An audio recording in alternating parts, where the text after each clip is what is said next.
Et alors pour toi, justement, ce bonheur satisfaisant que tu n'as pas trouvé dans l'argent, et c'est quoi en fait finalement l'essentiel? L'essentiel, wow.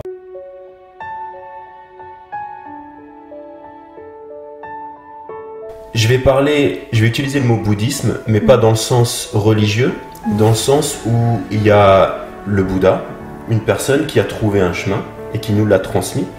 Et pour moi, le bouddhisme, c'est autant une religion que de la psychologie, que de la philosophie. Il y a des personnes qui pensent que c'est l'un ou que c'est l'autre. Bon, pour moi, il y a un peu tout qui est réuni. Donc dans les explications, je vais utiliser le mot bouddhisme, mais dans le sens où il y a une méthode plus qu'une religion ou même une spiritualité. La méditation m'a permis de me rendre compte que la nature de la réalité est faite d'une certaine manière qu'elle ne peut pas nous combler complètement.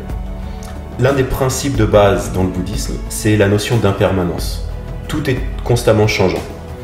Et ce changement est la source de notre souffrance.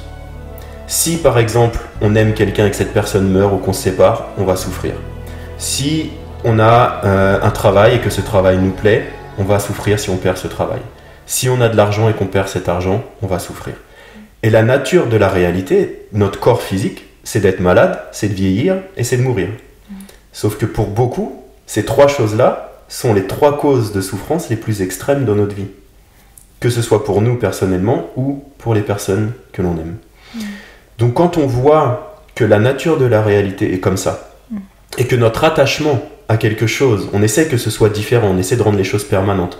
On se met dans des appartements, dans des maisons, on essaie d'avoir un travail fixe. Tu vois, tu parlais tout à l'heure que la manière dont je vis, où j'ai pas de domicile qui est fixe, c'est une autre manière de percevoir la réalité qui fait peur pour beaucoup, parce qu'on veut que les choses soient permanentes. Mais on se bat contre une réalité qui n'est pas comme ça. Oui. Et donc, on est un peu dans ce truc de « je veux que les choses soient d'une certaine manière, mais elles ne le sont pas, alors je stresse et je me bats toute la journée pour essayer de les rendre comme ça. » C'est un peu comme si, maintenant on est en automne, et qu'on se dit bah, « je veux que ce soit l'été ». Tu vois, tu te bats contre un truc, c'est pas comme ça. La vie, elle est constamment en changement. Et si on arrive à aller dans ce flow, aller dans ce changement, là, il y a quelque chose qui s'apaise en nous. Donc, quand on parle de bonheur, pour moi, c'est plus un état de paix intérieure, d'être dans cet état de sérénité et de voir les choses comme elles sont, et arrêter de se battre contre quelque chose qu'on peut pas changer. Oui. Oui, on résiste, on lutte on met toute notre énergie pour avoir quelque chose qui ne peut pas être. Exactement. Ouais. Et alors, quels sont les clés, toi, les outils que tu as constatés étant aidants pour toi, que tu aimes transmettre? Alors, je parlais de méditation ou de bouddhisme, c'est vraiment pour moi la base qui m'a permis de trouver cette sérénité intérieure. Et puis j'ai été dans tous les domaines de développement personnel, alors j'ai fait énormément de formations et puis de stages, etc. Et je me suis rendu compte qu'en fait, il y a une similarité entre les deux. Et je dirais que dans mon travail de coach et de formateur, j'ai un peu cette mission, ou en tout cas, moi je le ressens comme ça, de transmettre ça, d'être le pont entre la partie spirituelle et la partie psychologique ou thérapeutique. Parce qu'il y a dans la spiritualité des choses vraiment qui se relient à notre fonctionnement psychologique et qui peuvent nous aider énormément. Et c'est là où, par exemple, quand je parlais du bouddhisme, il y a pour moi vraiment une partie très psychologique, c'est qu'il y a des outils sur comment fonctionne notre esprit qui nous aident énormément.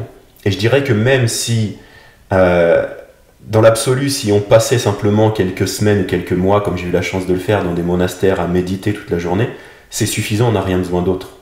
Maintenant, la plupart des gens dans notre société n'ont pas cette capacité ou cette possibilité de partir pendant des mois et de faire ça. Donc il y a besoin de faire un lien entre, ok, où est-ce que j'en suis dans ma vie de tous les jours et comment est-ce que je peux me rapprocher d'une vie qui est un peu plus spirituelle ou un peu plus sereine.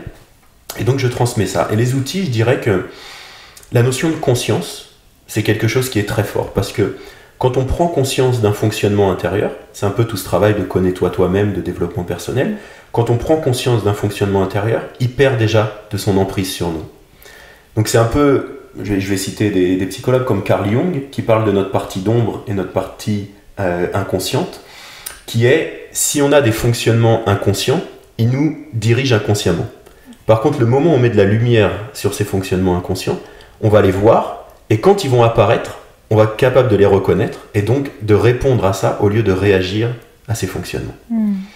Donc la notion de conscience, pour moi, c'est vraiment une clé qui va de la partie basique psychologique à la partie plus élevée spirituelle. Si on parle du bouddhisme, à sortir du cycle des réincarnations, etc. Bon, c'est peut-être pas le sujet aujourd'hui, mais c'est vraiment la clé qui nous permet de voir les choses clairement, de voir ce qui est dans l'ombre, et de pouvoir agir dessus.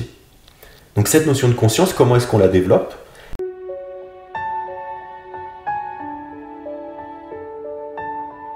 Eh bien, il y a plein de moyens. Il y a des techniques de psychologie ou des thérapies qui nous permettent de voir les choses clairement. Par exemple, je parlais des valeurs. Quelles sont tes valeurs ? Quelles sont les valeurs qui sont fortes et importantes pour toi ? Donc un des travaux que je fais beaucoup en stage, c'est de travailler sur une liste de valeurs. De vraiment mieux se connaître. Quelles sont les valeurs qui sont essentielles pour moi ? Quelles sont les valeurs dans une relation, par exemple, pour toi, pour faire un petit exemple, qui sont essentielles et que si elles ne sont pas là, tu ne peux pas t'épanouir dans une relation.